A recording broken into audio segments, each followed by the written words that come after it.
Moikka! Riittääkö pelkkä lukeminen kirjasta tai netistä niin toipumaan irti päihteistä? Mun vastaus on, että ei riitä, ja perustelen sitä tässä videolla, että miksi näin. Koska kirja- ja nettitiedoista niin ei saa tunnekokemuksia, sieltä tulee vain pelkkä teoriatieto, miten asiat pitäisi tehdä tai miten kuuluisi toimia. Me tarvitaan myös tekemisen tasolla sitä korvaavia kokemuksia tässä toipumisessa. Ja puhun tässä videolla myös niin kuin sillä tavalla minä-muodossa, että perustuu mun omakohtaisiin kokemuksiin. Ja kannustan ihmisiä menemään niitä pelkotiloja kohti, koska jos miettii sitä syytä, minkä takia itsekin on juonut alkoholia ja käyttänyt päihteitä, niin se oli se ujoja arkuus ja sosiaalisten tilanteiden pelko. Niin me tarvitaan niihin niin kuin korvaavia kokemuksia, esimerkiksi tunnetasolla. Jos miettii sitä, kun itse aloitin ryhmissä käymisen ja kommunikoimaan selvinpäin ihmisten kanssa, niin mähän olin semmoinen, kun mä menin ryhmiin, niin mähän menin sinne nurkkaan ja kuuntelemaan, kun en uskaltanut puhua. Ja mietin sitä siinä mielessä, että mietin, kun muut puhuu niin viisaita ja kauniisti ja hienoilla sanavalinnoilla ja itse olisi halunnut niin kuin puhua, mutta kun ei uskaltanut. Niin sitten kun niissä tilanteissa rupesi olemaan riittävästi ja niihin rupesi menemään, niin sitten sitä hupsista keikkaa rupesikin uskaltaa puhua sitä, mitä halusi ja mitä ajatteli. Hassu juttu. Mutta teoriatasolla, niin jos miettii, niin se on ihan hyvä apukeino lukea tietenkin jotain kirjaa ja päihdekirjallisuutta, mutta se ei korvaa sitä tunnetasolla sitä ihmisten kanssa olemista, vaan kyllä niitä tilanteita pitää harjoitella samalla viisiin kuin silloin juovana aikana.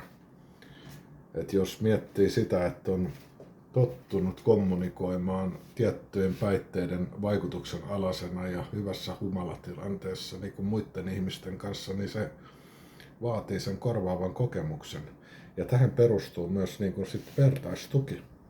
Miksi se on niin voimaannuttavaa? Koska sä näet itsesi niin monessa niin kuin ihmisessä ja sen lisäksi just se sosiaalisuus, että huomaakin, että mähän pystyn kommunikoimaan selvinpäin.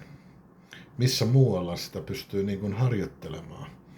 Ja tavallaan jos tämä ei ole niin kuin pelkkää tämä toipuminen niin kuin järjellä menemistä, että mä aina olen miettinyt sitä just näin, että tarvitaan sitä tunnekokemusta ja tunnetasolla korvaavia kokemuksia. Ja se toipuminen on hidasta, mutta se on antoisaa.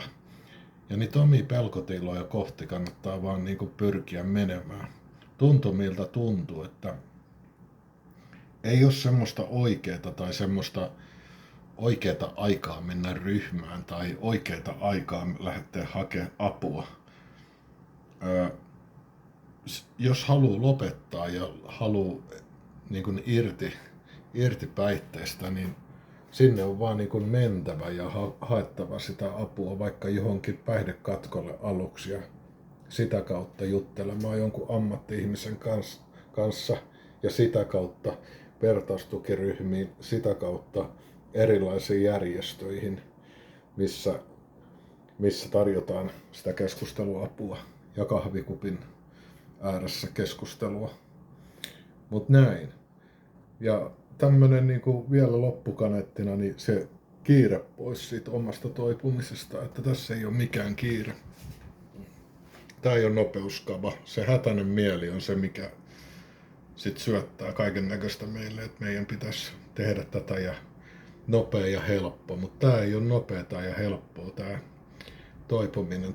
Tää voi olla välillä vähän Tää on välillä hidasta ja tää on välillä kivuliasta, mutta tää on niin 100 kertaa miellyttävämpää kuin se päihteiden vetäminen.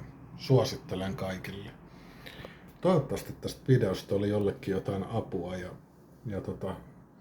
laittakaa kommenttikenttään, mistä te haluaisitte seuraavaksi, että mä videon teen. Jes, kiitos kun katsoit. Moi!